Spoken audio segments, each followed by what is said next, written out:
Today I'm making bangers and mash with smoked Italian sausages and an onion gravy enhanced with some Guinness. And I gotta say, this is one of my favorite recipes from the month of February.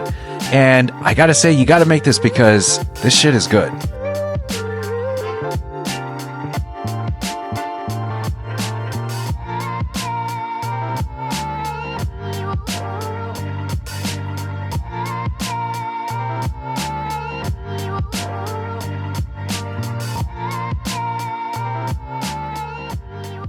All right, so it is 17 degrees outside. It is super cold. It is damn cold. And the only dish I want right now is some bangers and mash. If you haven't had bangers and mash before, it is delicious. And honestly, I was gonna make today's recipe out of kielbasas, which is not normal with bangers and mash. And I'm gonna make it a little bit more abnormal because, look, I don't have English sausages. So I gotta go with Italian sausages. That's fine. They're gonna be smoked, and we're gonna make this bangers and mash, and it's gonna be delicious. So, let's make this shit. Okay, so we're gonna start off with our oven preheated to 450, and we're gonna bake our potatoes in there on a salted baking sheet. We wanna salt it to extract any moisture, and then we wanna make sure we bake them until they are nice and fork tender. We're not boiling here, but you can choose to boil if you want to. Followed by a head of garlic that I cut just the ends off of, and then I went ahead and added some olive oil and wrapped it in some tin foil so I can roast the garlic in the oven. Then we have our sausages here. These are Italian sausages. I have the smoker set to just about 225 to 250, and I'm gonna place them in there for an hour and a half to about 2 hours until they're 160 internally. Now, we need to focus on our gravy. So I'm gonna take a white onion and a red onion, and I'm going to just go ahead and slice through these, and then I'm going to saute them on a pan at about medium to high heat. This is going to take a little bit, but we want to caramelize them. If you want to enhance the caramelization, you can always add just a pinch of some sugar to it. That'll enhance the caramelization of the onions. And my oil of choice is usually avocado oil. You can use whatever oil you want in your pan when you're sauteing the onions, but I'm going to use that. And then, as you can see, it's medium to high heat, and these are already starting to sizzle in there. So we're gonna go ahead and work these and just keep stirring them, because you wanna make sure you get a nice, deep, brownish color, and you really don't want them to burn. So you wanna keep stirring them throughout the process. And then once we reach the color that we want for our onions here as they are caramelized, I'm going to go ahead and sprinkle in about a tablespoon of flour to 2 tablespoons of flour. I like to go very carefully with this process. This is a modified roux. I'm not adding any butter. You can definitely add butter for richness. I was actually only down to 1 stick of butter that day, and it was either going to be the gravy or the potatoes, the mashed potatoes, and I'm going with the mashed potatoes. So then I'm going to go ahead and start mixing in about 4 cloves of garlic here. You can do about 4 to 6, as much garlic as you want, really. It's going to be your recipe. So I'm going to give that a good mix with the pan on medium to low here. And then I'm going to deglaze it with some Guinness. I'd like to use a Guinness stout in this recipe because I think that Guinness has a really good flavor. So I'm going to use about half a can of a tall boy of Guinness and then give that a good mix before I start adding in our other ingredients.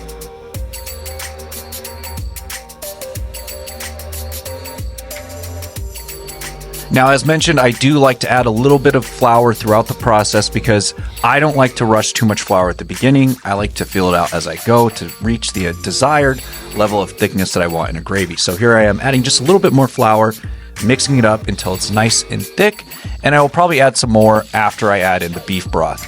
But at this point, I'm going to add in about a container of beef broth. So we're looking about maybe 1 to 2 cups of beef broth, depending on the amount of people that you have for dinner or whoever's going to be eating this recipe, for example. So I'm going to go ahead and mix this up, and then I'm going to go ahead and add some other ingredients to give it some more depth. And that starts off with some Worcestershire sauce. So about 2 to 3 tablespoons of Worcestershire sauce. This is going to give it a nice earthy flavor, and then the same for some smoked paprika.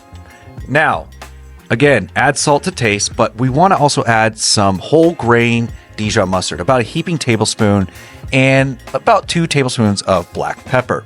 Give it a nice mix, and then the gravy should be done at this point, so we're going to leave it to simmer. Now we're gonna move on to our mashed potatoes. So I've got a fine mesh strainer here and I've cut the potatoes in halves and I'm gonna press them through here. This is gonna get them very, very fluffy.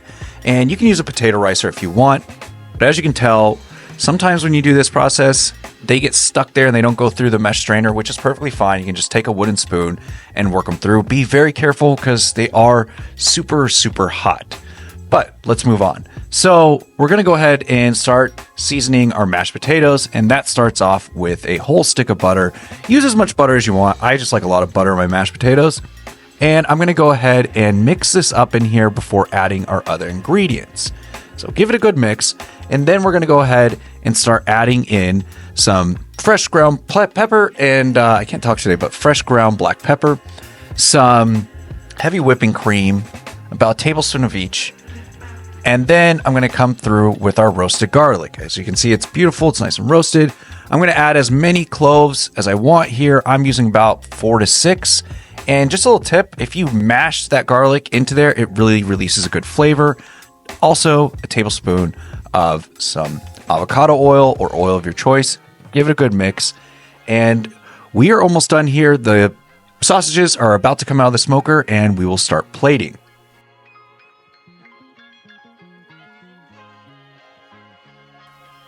So here are our Italian sausages, smoked. They look awesome. And I gotta say, from now on, I might always smoke Italian sausages before putting them in a recipe.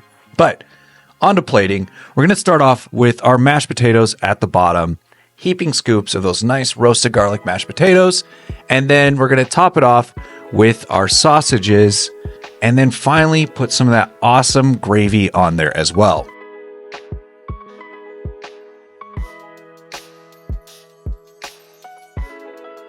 And then once we put all of our gravy on there, I'm going to go ahead and just put some parsley on here as a garnish. And yeah, we're ready to eat.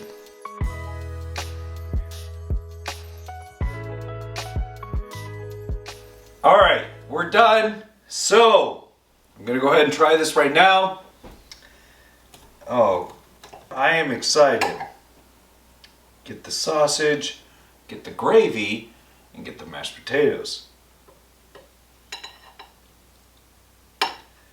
If I can get it.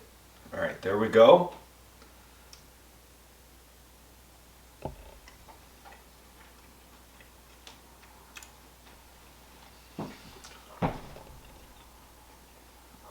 Okay.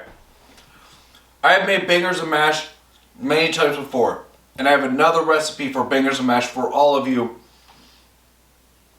which this one is not it. But I will tell you, this one is amazing. This one hits hard. So, thank you so much for watching this video, and please like and subscribe and let me know what other recipes you would like me to make. And I gotta say, I'm gonna eat this shit. So, thank you. Cheers.